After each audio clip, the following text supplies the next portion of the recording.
నేను చూశాను, స్వయంగా నా కళ్ళతో చూశాను అన్నాడు అబ్రక్దబ్రా టెన్షన్ నిండిన స్వరంతో. నిజానికి నేను అప్పుడే అరుద్దాం అనుకున్నాను, కానీ అందరూ పిచ్చివాడు అంటారని ఊరుకున్నాను. పండిత్ జయదేవ్ వింటున్నారు. అతన్ని అక్కడ చూడగానే అనుమానం వచ్చింది. కాశ్మారావు గురించి పేపర్లో ప్రకటించినవాడు అక్కడ ఎందుకున్నాడా అని. తర్వాత అతను నా పక్కనే కారులో కూర్చొని ఊళ్ళోకి వచ్చాడు కూడా. తులసికి సిద్ధేశ్వరి ఆలయంలో పరిచయం అయ్యాడట. నాన్సెన్స్ అన్నాడు జయదేవ్. మనిషి కళ్ళల్లోంచి కిరణం బయలుదేరిందా? అది విమానాన్ని కాల్చేసిందా? ఇంకా నయం, శివుడు మూడో కన్ను తెరిచాడనలేదు అని నవ్వుతూ తిరిగి, ఏం పండిత్ అన్నాడు. నా కళ్ళతో నేను చూడకపోతే నేను నమ్మేవాడిని కాదు అన్నాడు. పండిత్ సలోచనంగా ఇన్ఫ్రారెడ్ లేజర్ బీమ్ అన్నాడు. జయదేవ్ మొహంలో నవ్వు మాయమైంది. పండిత్ ఏదో చెప్పదలుచుకున్నాడని అర్థమైంది. ఇద్దరూ అతడి వైపు చూశారు. పండిత్ అన్నాడు, చిన్నపిల్లలు భూతత్వంలో కాగితాన్ని కాల్చడం మీరు చూసే ఉంటారు. సూర్యకిరణాన్ని లెన్స్ ద్వారా కేంద్రీకరించడంతో ఉష్ణం ఉత్పత్తి అవుతుంది. అంతవరకు ఒప్పుకుంటారు కదా? ఒప్పుకుంటాం అన్నారు. అతడు ర్యాక్లోంచి ఓ పుస్తకం తీసి పేజీ తిప్పాడు. అందులో బొమ్మ చూపిస్తూ, సూర్యకిరణం నుంచి లేజర్ బీమ్ను ఎలా తయారు చేయవచ్చో ఒక ఆర్టిస్ట్ వేసిన ఊహా చిత్రం ఇది అన్నాడు. ఎంత సన్నటి కిరణంలోంచైనా ఆ కిరణపు బాహ్య వెలుగు తరంగాల్ని విడగొట్టగలిగితే అది లేజర్గా మారుతుంది. అబ్రకదబ్ర కల్పించుకొని, కానీ విమానం కాలిపోయినప్పుడు బాగా మబ్బు పట్టి ఉంది అన్నాడు. చీకట్లో కూడా ఈ కిరణాన్ని సృష్టించవచ్చు, ఎలా అని అడిగాడు. జువాలజీ చదువుకున్న వాళ్ళకి క్వార్ట్జైల్ గురించి తెలుస్తుంది. భూమిలో ఉండే ఒక రకమైన రాళ్ళు ఇవి. వీటికి సూర్యశక్తిని తమలో దాచుకునే గుణం ఉంటుంది. జపాన్ వాచీలు సూర్యశక్తితో ఆటోమేటిక్గా తిరగడం కోసం ఉపయోగించేది ఈ రాళ్లనే. వీటిలోంచి రాపిడి ద్వారా శక్తి పుట్టించవచ్చు. అయితే అని అడిగారు. ఏదైనా పసరు పోసి కంట్లో ఈ రాయిని సృష్టించగలిగితే పగలంతా అది సూర్యశక్తిని గ్రహించగలుగుతుంది. కొద్దిగా కంటికి రుద్దుకుంటే ఇదిగో ఇలా అని బొమ్మ వేసి చూపించాడు. ఆ బొమ్మ మీ డిస్ప్లేలో కూడా కనిపిస్తుంది, చూడండి. క్వార్ట్జైల్ నుంచి ఉత్పత్తి అయిన కిరణం రెటీనా కాన్క్లేవ్ లెన్స్ మీద పడగానే లేజర్గా మారి కంటి నుండి బహిర్గతమవుతుంది. ఆ లేజర్ బీమ్ విమానాన్నేంటి వజ్రాన్ని కూడా కోయగలుగుతుంది. ఫెంటాస్టిక్, నమ్మలేకుండా ఉన్నాను. నేను నమ్మను, కానీ కేవలం ఇది సైన్స్ ద్వారా ఎలా సాధ్యపడుతుంది అన్న వివరణ ఇచ్చానంతే. వీటి అన్నిటికన్నా అత్యంత ఆసక్తికరమైన విషయం ఇంకోటి ఉంది, మన కళ్ళ ముందు జరుగుతూ ఉంది. ఏంటది? అమెరికాలో ఒక భవన నిర్మాణం జరుగుతుంది. 150 మీటర్ల పొడుగున్న ఆ హాల్లో 40 లేజర్ బీమ్లు 1 అంగుళం పొడుగు వెడల్పు ఉన్న ట్రిటిడియం బిళ్ళ కొన్ని కోట్ల బిలియన్ వాట్ల ఉష్ణాన్ని ప్రసారం చేస్తూ కాలుస్తాయి. దీంట్లో ఆశ్చర్యం లేదే? దాంట్లో ఆశ్చర్యం లేదు, కానీ ఆ మిషన్ పేరేంటో తెలుసా? ఏంటి? శివ. నేను డాడీ తులసిని ఫోన్లో అంది. ఏంటి నువ్వు ఇంకా బయలుదేరలేదా? ఫ్లైట్ మిస్ అయింది డాడీ, రేపు బాంబే వచ్చి అక్కడి నుంచి రావాలి. మరి రేపు అక్కడ పరిస్థితి ఎలా ఉందో అనుమానంగా అంది తులసి. కటిట్ అన్నాడు శ్రీధర్ అట్నుంచి. ప్రయాణం క్యాన్సిల్ చేసుకో. అదేంటి డాడీ నేను అంటున్న కూతురి మాటల్ని మధ్యలో ఖండిస్తూ, నువ్వు 3-4 రోజుల తర్వాత వస్తే ఇక్కడేం చూడలేవు. 4 రోజుల్లో ఇక్కడి నుంచి అబుదాబి వెళ్ళాలి. అదంతా డ్రై. నేను అక్కడికి వచ్చిన తర్వాత నాతో కలిసి తిరిగి వద్దు గాని, అప్పుడైతే తీరిగ్గా అన్నీ చూడొచ్చు. నీకు కోపం వచ్చినట్టుంది డాడీ. అసలు ఏమైందంటే ఇక్కడ విమానం. నాకేం కోపం రాలేదు. ఇప్పుడు 4 రోజులు ఆలస్యంగా వస్తే ఏది తీరిగ్గా చూడడానికి వీలు పడదు అంటున్నానంతే. మనం అనవసరంగా చిన్న విషయం పెద్దది చేస్తున్నామేమో. దార్కా గురించి, ఈ కంటి కిరణాల గురించి ఊహించుకొని భయపడుతున్నామేమో. ఇంకో సంఘటన ఏదైనా జరిగితే అప్పుడు ఆలోచిద్దాం కారు దిగుతూ అన్నాడు పండిత్. జయదేవ్ ఇంటికొచ్చి స్నానం చేసి డ్రాయింగ్ రూమ్లోకి వెళ్ళి వచ్చేసరికి ఫోన్ మోగింది. వెంటనే దాన్ని అందుకోలేదు అతడు. తీరిగ్గా తలదూకొని ఈజీ చైర్లో కూర్చొని తాపీగా రిసీవర్ తీసుకొని హలో అన్నాడు. చిన్న నవ్వు అవతల నుంచి. జయదేవ్ మొహం చిట్లించి ఎవరు అన్నాడు. నేను శ్రీనివాస్ పిళ్ళైని మృదువుగా వినిపించింది కంఠం. How are you professor Jayadev? గడియారం టిక్ టిక్ మన శబ్దం తప్ప ఇంకేమీ వినిపించడం లేదు. ఇరువైపుల నుంచి నిశ్శబ్దం మరింత భయంకరంగా ఉంది. చదరంగంలో ఎత్తివేసే వాళ్ళు తమలో తామే ఆలోచించుకుంటూ నిశ్శబ్దంగా ఉన్నట్టు ఇద్దరు మౌనంగా ఉన్నారు. ముందు కదిలిద్ది జయదేవ్. చెప్పు అన్నాడు. అవతల నుంచి మళ్ళీ నవ్వు. చాలా కాలానికి కలుసుకున్నాం కదూ, 10 సంవత్సరాలు పైగా అయింది. అయినా ఆ రోజు నాకు బాగా జ్ఞాపకం ఉంది ప్రొఫెసర్ జయదేవ్. టప్ టపా టప్. జయదేవ్ వెన్ను జలధరించింది. ప్రత్యర్థి తెలివితేటలు, బలం అంతా అతడి నవ్వులో కనబడుతుంది. గొంతు దగ్గర ఘాటు పెట్టి రక్తం తోడేస్తూ కూడా నవ్వుతూ ఉండగలిగే క్రౌర్యం, అయినా అది నవ్వే. 24 గంటల నరకం టప్ టప్ మని నిజంగానే పిచ్చెక్కిపోయాను జయదేవ్. నీ తెలివితేటలకి నా జోహార్లు. అతడి కంఠంలో అకస్మాత్తుగా మార్పు వచ్చింది. ఈసారి నేను నీతో ఆడుకోవాలనుకుంటున్నాను ప్రొఫెసర్. 24 గంటల బదులు 24 రోజులు. ఈ 24 రోజులు నువ్వు అనుక్షణం ప్రాణభయంతో చావాలి. 24 రోజుల్లో నేను నిన్ను చంపుతాను. 24 గంటల పాటు నేను అనుభవించిన నరకాన్ని నువ్వు 24 రోజులు అనుభవించాలి.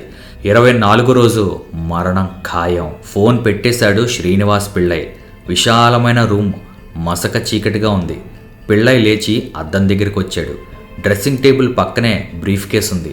అందులో 50 లక్షలకు పైగా డబ్బుంది.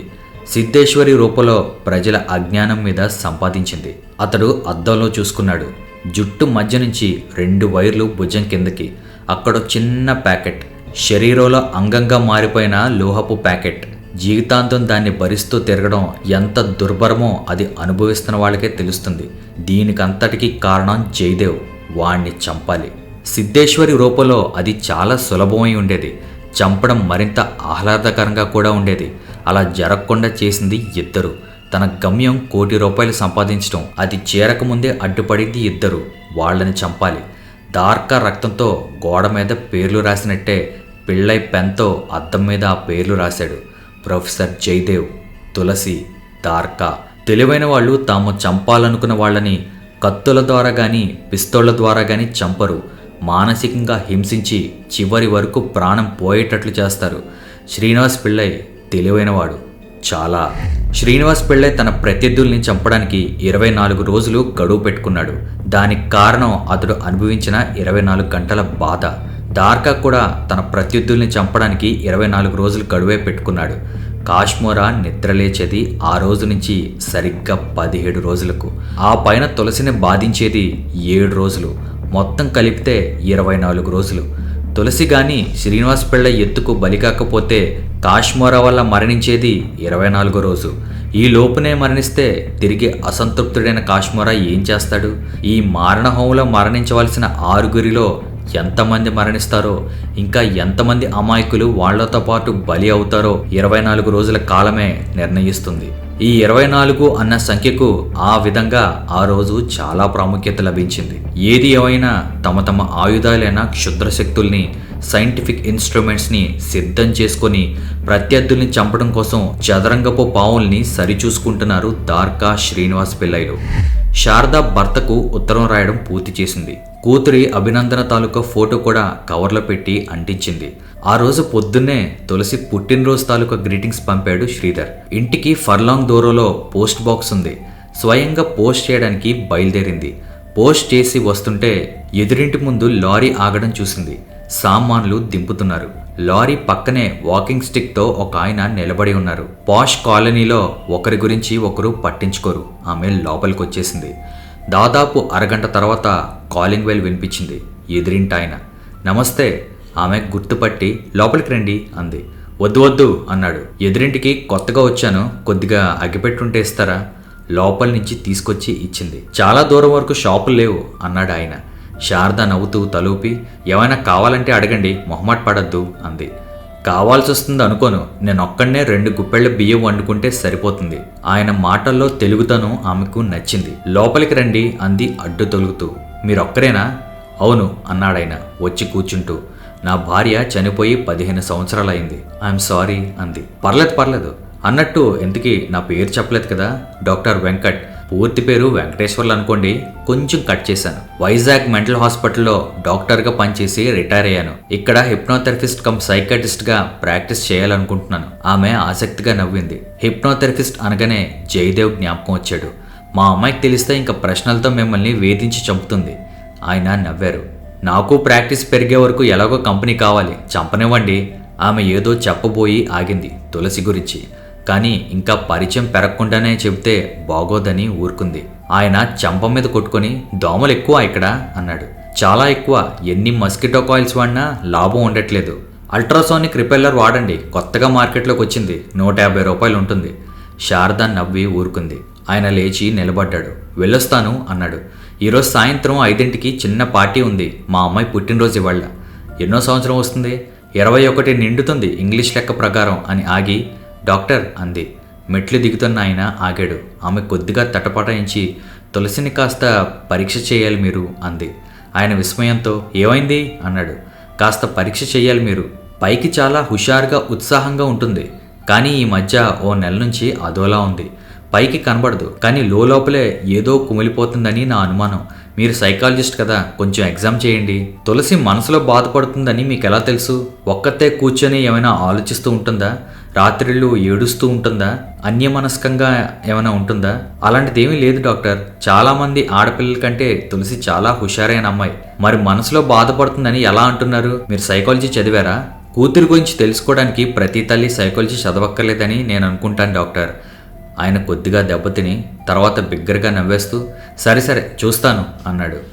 మాతా అన్నపూర్ణేశ్వరి భవతి భిక్షాందేహి వెలిగెత్తి అరిచాడు దార్కా. అతడి నిలువెత్తు విగ్రహం ప్రాతకాలపు ఎండలో మిలమిలా మెరుస్తుంది. అంత క్రితమే ఇంటి నుంచి అబ్రకదబ్ర బయటికి వెళ్లడం అతడు గమనించాడు. ఆ తర్వాత ఆ గృహ ప్రాంగణంలోకి ప్రవేశించాడు. చిన్న ప్రహారీ గోడ, 10 గజాల స్థలం. ఆ స్థలంలో అస్తవ్యస్తంగా పెరిగిన మొక్కలు, పూర్వపు వాసనల్ని పోగొట్టుకొని పాత ఇల్లు. మాదాకబాళం తల్లి, ఒక్క నిమిషం ఉండబ్బి. లోపలి నుంచి స్త్రీ కంఠం వినిపించింది. అబ్రకదబ్ర భార్యది. అతడు వేచి ఉన్నది ఆమె కోసమే. 2 నిమిషాలు నిశ్శబ్దంగా గడిచాయి. ఆమె వస్తున్న అలికిడి. ద్వారకా ఊపిరి బిగబట్టి నిలబడ్డాడు. 2 చేతులతోనూ అన్నపు పాత్రని పట్టుకొచ్చిందామె. సౌహార్దము, సౌహిత్యము, సౌహృదయము, సౌభ్రాత్రము, సౌజన్యము నిండిన సోమేదేవమ్మ లాంటి ఆ ముత్తైదువుని చూసి అతడు అప్రయత్నంగా అడుగు వెనక్కి వైపోయి తమాయించుకున్నాడు. తరతరాల పూర్వీకులు పఠించిన వేదాంగాల పుణ్యఫలం ఆమె మొహంలో మూర్తిభవించింది. కర్తవ్యం గుర్తొచ్చి క్షణంలో అతడు తేరుకొని చేతులు సాచాడు. అన్నం వంచుతూ ఆమె అన్నది, కుర్రవాడివి, ఇలా అడుక్కోకపోతే ఏదైనా పని చేసుకోకూడదా నాయనా అని. అతడు నవ్వి వెనుతిరిగాడు. గంట తర్వాత తిరిగి వచ్చి తలుపు తట్టాడు. ఆమె అతన్ని చూసి ఆశ్చర్యపోయింది. ఏదైనా పని పిచ్చి తల్లి, నీ మాటలు నా మీద పనిచేశాయి అన్నాడు అతడు నమ్రతగా. మాట వరస కన్నాను, నేనేమివ్వగలను అంది. అలా అనకమ్మా, ఈ రోజు నుంచి అడుక్కోవడం మానేశాను. మొదటి రోజు పని మీ ఇంటి నుంచే ప్రారంభిస్తాను. అది శుభప్రదం, కాదనకమ్మా. ఆమె తటపటాయించి, ఏం పనుంది మా ఇంట్లో అయినా అంది సందిగ్ధంగా. ఈ మొక్కలు పీకడం కూడా పనే కదమ్మా. ఆమెకి ఆలోచన నచ్చినట్టుగా, సరే సరే అయితే అంతా శుభ్రం చేయి, ఓ 3 రూపాయలు ఇస్తాను అని లోపలికి వెళ్ళబోతూ వెనుతిరిగి, మధ్యాహ్నం బాగా ఎండగా ఉంటుంది, మా ఇంటి భోజనమే చేద్దుగానిలే అంది. అతడు పని ప్రారంభించాడు. మొక్కలు పీకుతూ పోసాగాడు.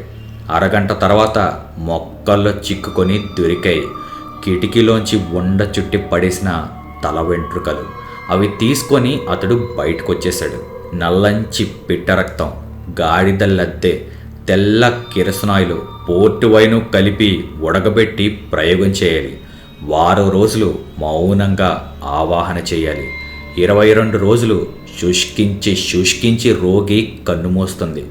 డాక్టర్ దాని మరణం కింద నిర్ధారణ చేస్తాడు. నిజానికి అది మరణం కాదు, ముద్ర. బంధువులు శవాన్ని శ్మశానంలో పాతిపడతారు. ఆ రాత్రి మంత్రగాడు దాన్ని వెలికి తీస్తాడు. ఆ శవాన్ని స్నానం చేయించి పూజ చేస్తాడు. తర్వాత ఆ శవానికి అతడికి 20 నిమిషాల పాటు వాగ్వివాదం జరుగుతుంది. శవం అతడిని దగ్గరికి చేరనివ్వదు. క్షుద్ర శక్తుల మీద ఆధిపత్యం సంపాదించిన మంత్రగాడు మాటల్లో మభ్యపెట్టి శవం కాలు పట్టుకుంటాడు. పాదం దగ్గర ఉన్న బచనిక అన్న నరాన్ని సన్నటి ఇనుపరప్పంతో కత్తిరిస్తాడు. అప్పుడు అది మరణిస్తుంది. ఈ మొత్తం ప్రయోగాన్ని పాతాల కుట్టి అంటారు. May I come in? Doctor Venkat తలెత్తి, ఎస్, ఎవరు మీరు అన్నాడు. మీరు సైకాలజిస్ట్ కదా, నేనెవరో చెప్పుకోలేరా అని అడిగింది. అతడు అర్థం కానట్టు చూశాడు. ఆమె నవ్వి కేకు ముక్క ఉన్న చేతిని ముందుకు చాచింది. ఓ తులసియా, హ్యాపీ బర్త్డే అన్నాడు. థ్యాంక్స్ అందామె కూర్చుంటూ. అమ్మ చెప్పింది మీరు కొత్తగా వచ్చారంట కదా, wish you happy practice doctor అంది. థ్యాంక్ యూ అని డాక్టర్ అటు ఇటు చూశాడు. ఏంటి చూస్తున్నారు? పుట్టినరోజు బహుమతిగా ఏమివ్వాలా అని. అబ్బెబ్బే ఏమీ వద్దు డాక్టర్ అంది తులసి నొచ్చుకుంటూ. దానికోసం కాదు నేను కేక్ ఇచ్చింది. ఆ మాటలు పట్టించుకోకుండా అతడు అటు ఇటు చూశాడు. బల్ల మీద ప్యాకెట్లో చుట్టి ఉంది, అది తీసి అందించాడు. ఏంటిది? మస్కిటో రిపెల్లర్, దోమల్ని పారద్రోలేది అని చెప్పాడు. ఆమె విప్పి చూసి ఎలా అంది. అల్ట్రాసోనిక్ ధ్వని తరంగాల ద్వారా సెకండ్కి 20,000 తరంగాల కన్నా ఎక్కువ వేగంతో వచ్చే తరంగాల్ని అల్ట్రాసానిక్ వేవ్స్ అంటారు.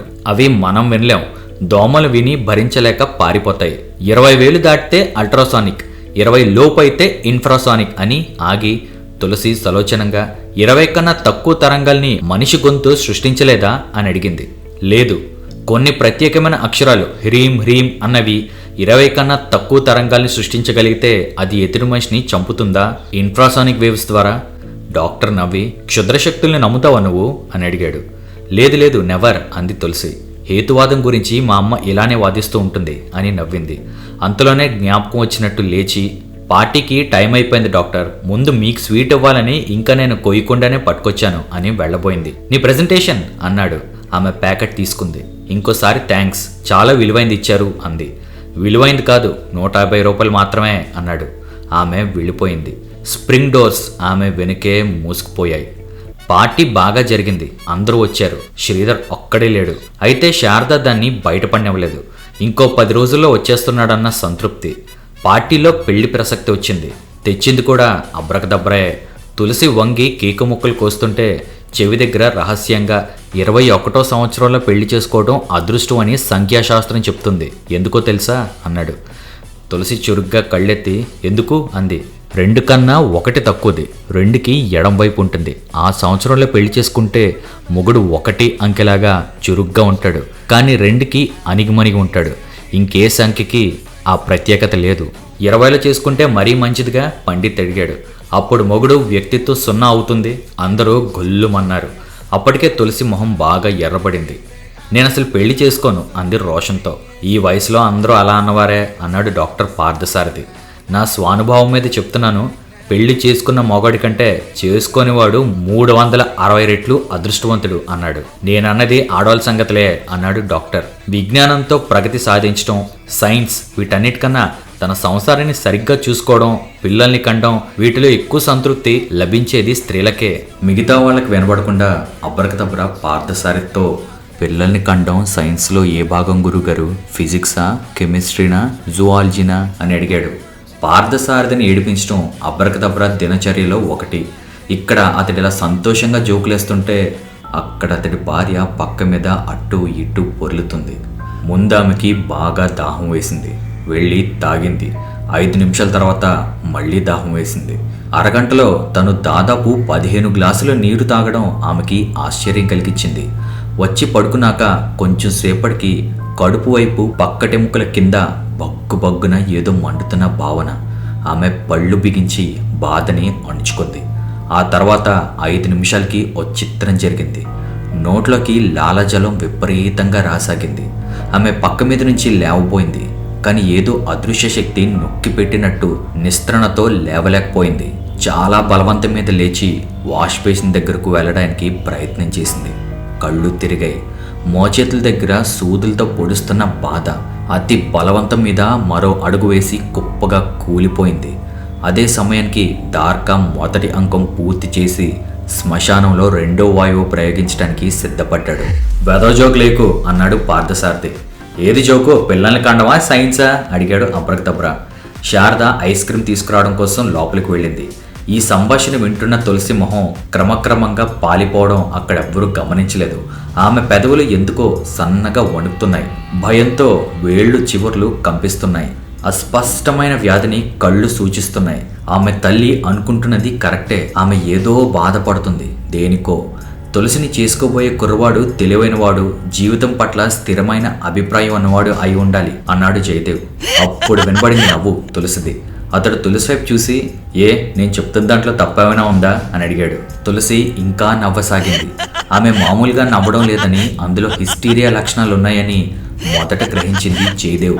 అడుగు ముందుకు వేసి తులసి అన్నాడు. తులసి తల ఆడిస్తూ మరింత బిగ్గరగా నవ్వసాగింది. ఈలోపు ట్రేలో ఐస్ క్రీములు అక్కడికి పట్టుకొచ్చింది శారద. తులసి నవ్వుతూ ఉండడం, అందరూ ఆమె వైపే చూస్తూ ఉండడం చూసి ఆమె ఆందోళనగా ఏమైంది అని అడిగింది. ఎవరూ మాట్లాడలేదు. పెళ్ళి అంది తులసి నవ్వు మధ్య.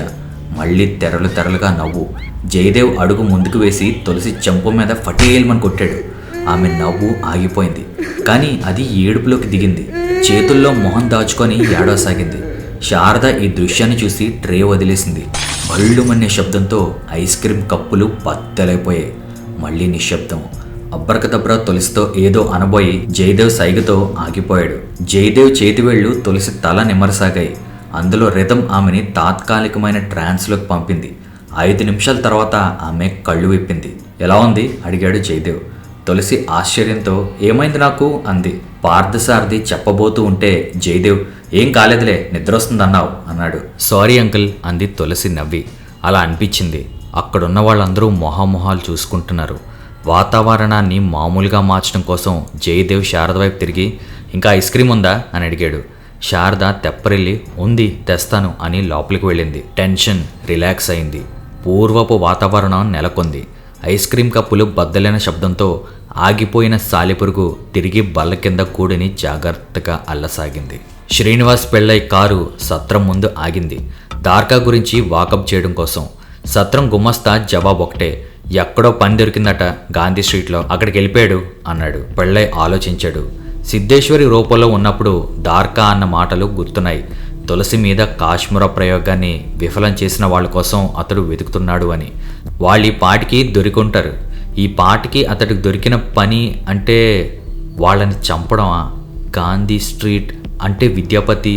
అతడి కారు విద్యాపతి ఇంటి వైపు సాగిపోయింది. దాదాపు 4 గంటలు వేచి ఉన్న తర్వాత ఆ పరిసర ప్రాంతంలో దార్కా కనబడ్డాడు. అయితే వెంటనే అతన్ని పలకరించలేదు పెళ్ళై. అతన్ని అనుసరించాడు. ఆ మరుసటి రోజు అబ్రక్దబ్రా ఇంటికి వెళ్ళడం, అతడి భార్య వెంట్రుకలు సేకరించడం అంతా దూరం నుంచే గమనించాడు. శ్మశానంలో దార్కా మొదటి అంకం పూర్తి చేసి బయటికి వస్తూ ఉంటే కారులో వెనక నుంచి వచ్చి ఆగి హలో దార్కా అన్నాడు. ఎవరు నువ్వు? నీ స్నేహితుడినిలే, ప్రయోగం బాగా జరిగిందా అని అడిగాడు. ఏ ప్రయోగం? అబ్రకదబ్రా భార్య మీద చేతబడి. దార్కా పిడికిళ్ళు బిగుసుకున్నాయి. పెళ్ళై నవ్వి నేను నీ స్నేహితుడిని చెప్పాను కదా, అందుకని వాళ్ళ శత్రువులే, నువ్వు వాళ్ళని తొందరగా చంపు. ఈ మాటలతో దార్కా తేరుకున్నాడు. నా పేరు మీకెలా తెలిసింది? మీరెవరు అన్నాడు అనుమానంగా చూస్తూ. చెప్తాను, ముందు చెప్పు. తులసి మీద కాశ్మీర ప్రయోగం ఇంకా ఎన్నాళ్లలో జరుగుతుంది? ఇంకా దాదాపు 15 రోజుల కాశ్మీర నిద్రలేస్తుంది. ఆ తర్వాత 7 రోజులు. శ్రీనివాస్ పిల్లై కారు స్టార్ట్ చేశాడు. దార్కా ఏదో అనబోతూ ఉంటే కారు ముందుకు సాగిపోయింది. దార్కా నుదురు చిట్లించి అటువైపు చూశాడు. తన గురించి ఇంత తెలుసుకున్నవాడు ఎవడు? మిత్రుణ్ణి అంటున్నాడు. మరి మిత్రుడైతే తులసిని చంపే కాశ్మీరు గురించి ఎందుకు వాకప్ చేశాడు? దార్కా క్షణం పాటు కళ్ళు మూసుకున్నాడు. ఆ వ్యక్తి మొహం తన జ్ఞాపకాల్లో ముద్రపడడం కోసం. ఒక్కసారి అలా ముద్రపడితే ఎప్పటికైనా పనికొస్తుంది అని. శ్రీనివాస్ పిళ్ళై ఇంటికొచ్చిన తర్వాత ఉత్తరం రాశాడు. డియర్ శ్రీధర్, మీ హితోభిలాషిలో నేనొకడిని. బిస్తా నుంచి దార్కా అనే మంత్రగాడు వచ్చాడు. తులసి మీద కాశ్మీరాను ప్రయోగించడానికి అతడు ప్రయత్నం చేస్తున్నాడు. తులసికి అనారోగ్యం మొదలవగానే శ్మశానానికి వెళ్తే నా మాటలు నిజం అని తెలుస్తాయి. అక్కడ క్షుద్రదేవతల్ని ఆవాహన చేస్తూ ఆ మంత్రగాడు కనబడతాడు. తర్వాత ఏం చేయాలో మీకు తెలుసు. నా మాటలు నిజమని రుజువు చేయడానికి తులసికి రాబోతున్న అనారోగ్యమే తార్కాణం. త్వరపడండి. శారదాకు 2 రోజుల తర్వాత ఈ ఉత్తరం చేరింది. శ్రీధర్ పేరు మీద వచ్చే ఉత్తరాల్ని రీడైరెక్ట్ చేస్తుంది శారద సాధారణంగా. కానీ శ్రీధర్ స్వదేశం వచ్చే రోజు దగ్గర పడింది కాబట్టి వచ్చిన తర్వాత ఇవ్వచ్చులే అని బల్ల మీద పెట్టింది. ఆ మరుసటి రోజు దాన్ని చూసిన తులసి గాలికి అది ఎగిరిపోకుండా పుస్తకాల మధ్య పెట్టింది. అబ్రకదబ్రా ఇంటికి చేరుకునేసరికి 12:30 అయింది. తలుపు తీసిన భార్యతో నువ్వు కూడా వస్తే బాగుండేది, ఆ ముగ్గురు ఒంటరిగాళ్లే, మొత్తం మీద అందరం మొగాళ్ళమే అయిపోయాం అన్నాడు నవ్వుతూ.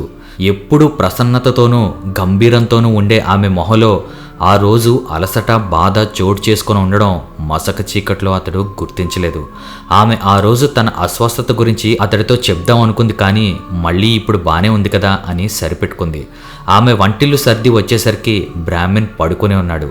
ఆమె పక్కన మంచం మీద దిండు సర్దుకుంది. చాలాసేపు నిశ్శబ్దం తర్వాత ఆలోచనల మధ్య భంగం కలిగినట్టు కదిలి ఏవండి అంది. అతడు పక్కకి తిరిగాడు. నేనోసారి మా నాన్నగారిని అమ్మగారిని చూసొద్దాం అనుకుంటున్నాను. అతడు విచలితుడే. ఎందుకు ఇంత అకస్మాత్తుగా ఈ కోరిక పుట్టింది అన్నాడు. ఆమె మాట్లాడలేదు. అతనే అన్నాడు, నువ్వు వెళ్ళిపోతే ఎలా, వాళ్ళనే ఇక్కడికి రమ్మందాంలే. దానికి ఆమె మౌనం వహించింది. మళ్ళీ ఆలోచన, నిశ్శబ్దం. దాన్ని కదిల్చి భంగపరుస్తూ సన్నటి స్వరంతో, ఏమండి, నేను అకస్మాత్తుగా చచ్చిపోతే మీరేం చేస్తారు అని అడిగింది. నెమ్మదిగా కానీ స్పష్టంగా వినబడిన ఆ ప్రశ్నకు మగత నిద్రలోకి జారుకుంటున్న బ్రాహ్మణ్ ఉలిక్కిపడి కళ్ళు విప్పాడు. నీకేమైనా మతిపోయిందా? పడుకో అన్నాడు. ఆమె కళ్ళు మూసుకుంది. ఆమెకు తెలుస్తుంది మృత్యు ఒకవైపు నుంచి కబళించడానికి రాబోతుంది అని. చదువుకున్న వాళ్ళు 6th సెన్స్ అంటారు, విజ్ఞులు ESP అంటారు. అవేవి ఆమెకు తెలియవు, కానీ మృత్యువు రాబోతుంది, అది తెలుస్తుంది. ఆమె కళ్ళు విప్పి భర్త వైపే చూసింది. నిర్మలంగా ప్రశాంతంగా నిద్రపోతున్నాడు అతడు. తాను వెళ్ళిపోయాక ఇతడు ఒక్కడు శేష జీవితాన్ని ఎలా గడుపుతాడు? ఎప్పుడు నవ్వుతూ తుళ్ళుతూ తేలిగ్గా జీవితాన్ని గడుపుకునే ఇతడికి తాను లేని లోటు ఎంత భరించలేనిదవుతుందో తన ఒక్కదానికే తెలుసు. అతడికి నిద్రాభంగం కలగకుండా నుదుటి మీద వెంట్రుకల్ని వెనక్కి జరిపి సున్నితంగా ముద్దు పెట్టుకుంది. ఆర్తితో, ఆప్యాయతతో, వేదనతో తల్లి బిడ్డని పెట్టుకున్నట్టు. అదే సమయానికి తన గురువుకిచ్చిన ప్రతిజ్ఞ నెరవేర్చడం కోసం దార్కా ఒక పవిత్రమైన ఆలయాన్ని ధ్వంసం చేస్తున్నానని తెలుసుకోకుండా తన పనిలో నిమగ్నమై ఉన్నాడు. రాత్రి 11 కావస్తుంది. శారదాకు నిద్ర పట్టడం లేదు. కొబ్బరి ఆకు కిటికీ అవతల నుంచి కదులుతున్న సవ్వడి తప్ప వాతావరణం అంతా ప్రశాంతంగా ఉంది. బ్రహ్మాండమైన తుఫాను వచ్చే ముందు అలాగే గాలి ప్రశాంతంగా ఉంటుంది. ఇరుపక్షాలు రణరంగంలో మోహరించి ఉన్నప్పటికీ యుద్ధం ప్రారంభమయ్యే ముందు కొంచెం సేపు అలాగే ఉంటుంది. ఆ స్తబ్దతలో, ఆ నిరావంలో అప్పుడు ఆమెకు కనబడింది శ్రీధర్ లేని లోటు. తొందరగా వచ్చేస్తే బావుండు అనుకుంది. వచ్చేస్తాను. ఆమె ఉలిక్కిపడింది. చిన్న నవ్వు వినిపించింది. వచ్చేస్తానగా. శారద వేళ్ళు భయంతో దుప్పటి కొసల్ని పట్టుకున్నాయి. తల తిప్పి చూసింది. పక్క మంచం మీద తులసి పడుకొనుంది. పిరమిడ్లో మమ్మీలా చేతులు చాచి వెల్లకిలా పడుకుంది. కిటికీలోంచి పడుతున్న వెన్నెల వెలుగులో తులసి మొహం రక్తమంతా ఎవరో పీల్చేసినట్టుగా తెల్లగా పాలిపోయి ఉంది. సమాధిలో శవంలా ఆమె శరీరం నిశ్చలంగా ఉంది. కానీ గొంతులో నుంచి మాటలొస్తున్నాయి. సన్నటి నవ్వు కూడా వినబడుతుంది. కూతుర్ని లేపడానికి వంగిన శారద చెయ్యి అలాగే మధ్యలో ఆగిపోయింది. తులసిలో కదలిక లేదు. అయితే ఎప్పుడు విప్పుకుందో తెలియదు గాని వెంట్రుకలు పక్కంతా చిందరవందరగా పడున్నాయి. శారద నిశ్చేష్టురాలైంది అందుకు కాదు. తులసి వెంట్రుకల కొసర్లు చివరి అంగుళం మేర ప్రాణం వచ్చినట్టు కదులుతున్నాయి. శరీరం నిశ్చలంగా ఉంది. గాలి కూడా లేదు వెంట్రుకలు కదలడానికి. కానీ కొసర్లు మాత్రం బురదలో పురుగులో వికవికలాడుతున్నట్టు కదులుతున్నాయి. ఆ దృశ్యం ఎంత భయంకరంగా ఉందంటే శారద నోట కెవ్వుమన్న శబ్దం కూడా రాలేదు.